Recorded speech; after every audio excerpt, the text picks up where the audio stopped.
Welcome to your Wavy Wednesday weekly sponsored programming. We are joyous, esteemed, to be able to welcome our lovely guests where we subjugate your minds to our specific wills. The cerebral cortex is the part of the brain at which is dedicated to critical and linear thinking. This part of the brain is primarily responsible for decision making, plain and simple.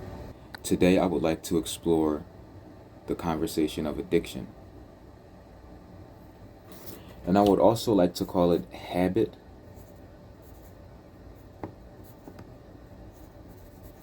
and addiction because they're two different things. One thing you might think is an addiction might be a habitual habit, and one thing that you actually might feel is a habit, like a natural occurrence, might actually just be an addiction. So let's begin to separate. What an addiction actually is, I imagine at least, is the act of abuse when it comes down to anything. It could be sex, it could be murder, it could be drugs, it could be money, it could be success. It could be whatever you want it to be, really. It just depends on whether it's addiction or not. Like, if you are addicted to something healthy, you're just addicted to something healthy. It doesn't mean it's not an addiction there, like, to recognize. And not all addictions are bad to recognize. So, understanding this basis for addiction, let's talk about where it starts. Like, the first time I picked up this pencil, it felt amazing to pick up this pencil. This specific pencil, because of the grooves in it, it fits my hand perfectly. And it might, when I write, it might give me a feeling of, like supreme control. Like, this pencil is perfectly fit for my hand. Like, I can make all of the movements. I can do everything that I need to do. You know what I'm saying? This pencil, right?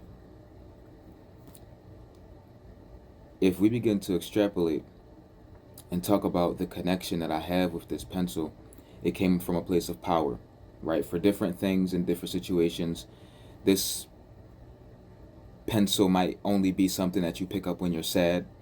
This pencil might be something that you pick up only when you're aroused, or only when you feel like you want to hurt someone, or only when you feel a specific way you want to pick this pencil up, right? And as time goes on, a few months pass, you writing. The pencil finally breaks, let's say. And at that point, once that pencil is broken, that pencil that was so, like, you know what I'm saying? Like, you go to pick up another pencil, another brand pencil, another basic pencil, not fit to your hand exactly. Can't do the spinny thing because it's too large. You know what I'm saying? It's just, you got a whole nother pencil. The situation has changed.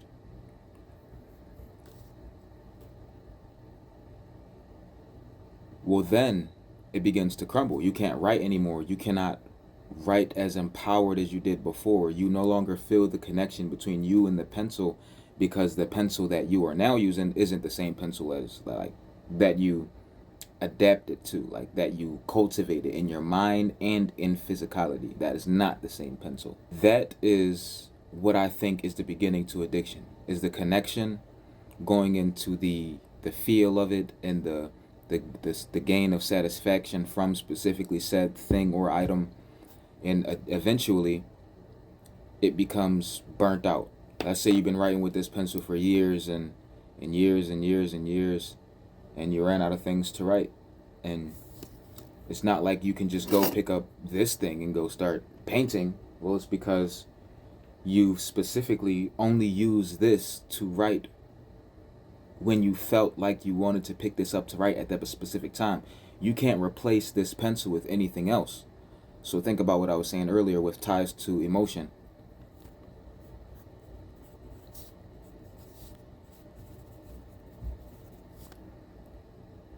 With the tie of emotion to this, you feel if you were feeling aroused, you pick this up. If you were feeling happy, you pick this up. If you were feeling sad, you pick this up, right?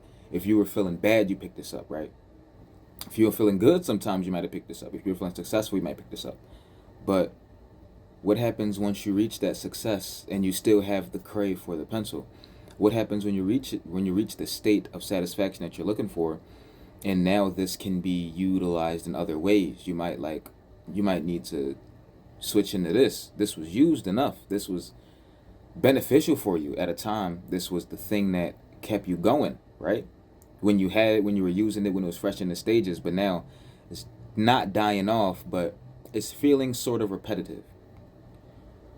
When you get in that mindset and that understanding, that's when addiction forms. Addiction, like drug abuse or pornography, normally. When you abuse drugs, you take this one thing, this one constant thing, and you're like, okay, I can keep doing this thing for years. Like, it'll never stop. It'll never go nowhere. It'll always be here. So I can just keep on doing it. And once you gain the satisfaction that you got from it and it no longer gives you satisfaction, it's just a coping mechanism, then it becomes, well, how can I cope without this? How can I cope without this pencil? How can I cope without this video? How can I cope without this drug? How can I cope without this feeling of success? How can I cope without this feeling of love? How can I cope without this relationship? It all comes down to, okay,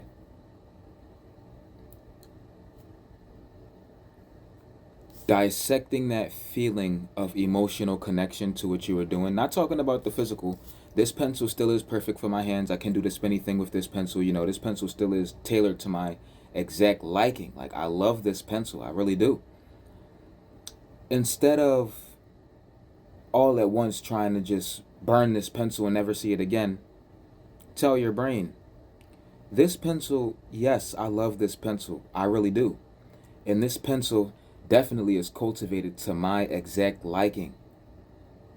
But this pencil is not only a means to an end, because you will run out of pencil. It's also just a pencil.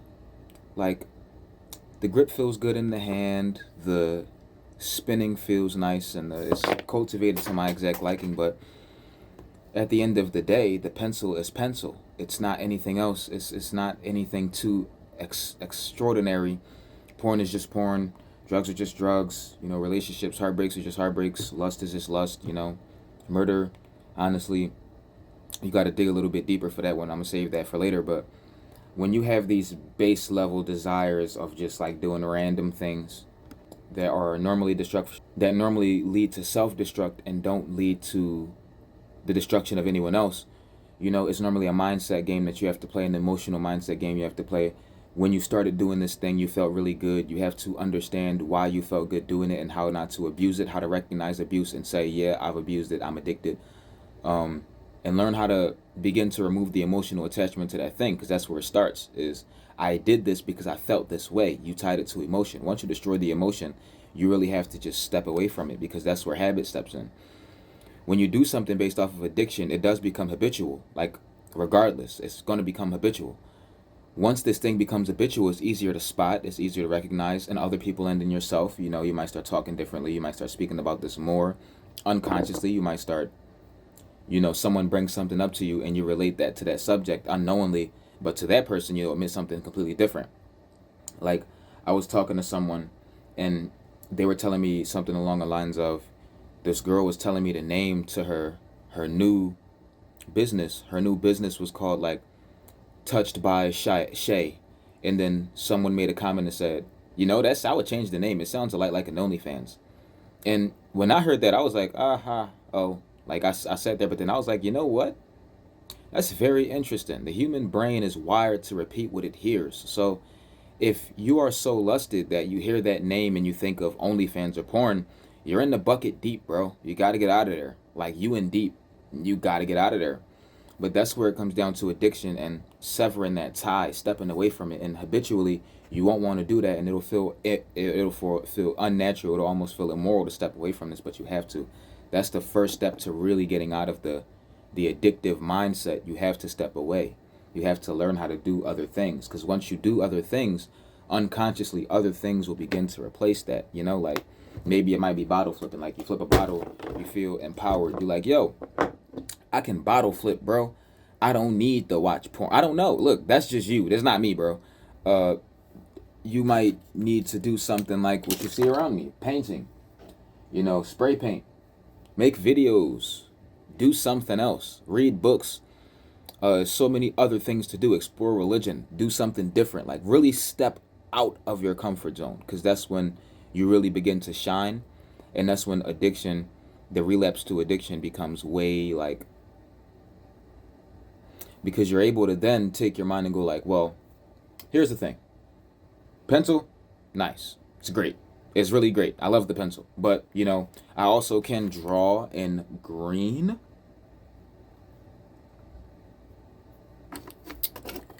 This is a microphone.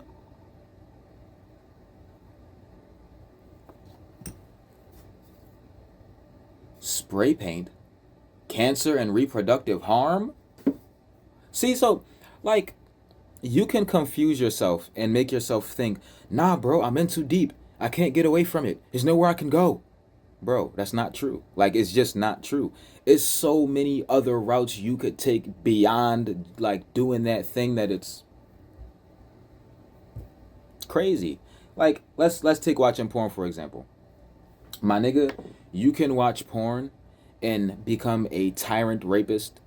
Literally, that porn can lead you to do that. Or you could watch porn, realize you're lonely, and develop a beautiful relationship with that woman or man that you didn't even know existed, and they may make everything feel perfect, and you guys may harmonize together, have children, get married, you know, like really enjoy the beauties of life. And for someone that's addicted to a drug, you know, once you put that drug down, you feel the depressive effect, you feel the depressed effect. But once that effect wavers, you go for a morning walk and you like beauty. You go to the trail, you go out to that nature trail and you like,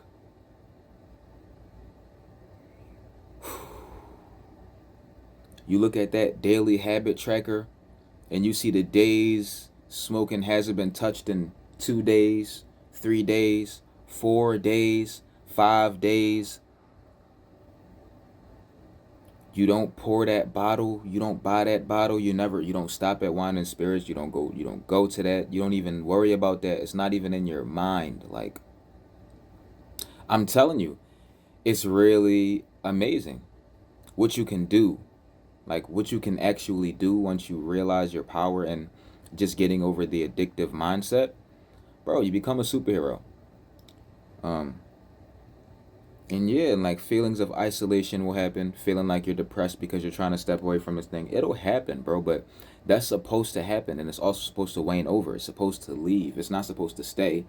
That feeling shouldn't last more than a few weeks. A month is too long. Like, really coach yourself. Tell yourself, bro, it's not that, bro. It's just not. The pencil was beautiful. I love the pencil, but the pencil was not Omega. The pencil was not in control of my life. It was not here when I was born. When I was born alone. And, you know, quite frankly, since then, I've maintained my state of mind through communication and learning and disseminating information for myself.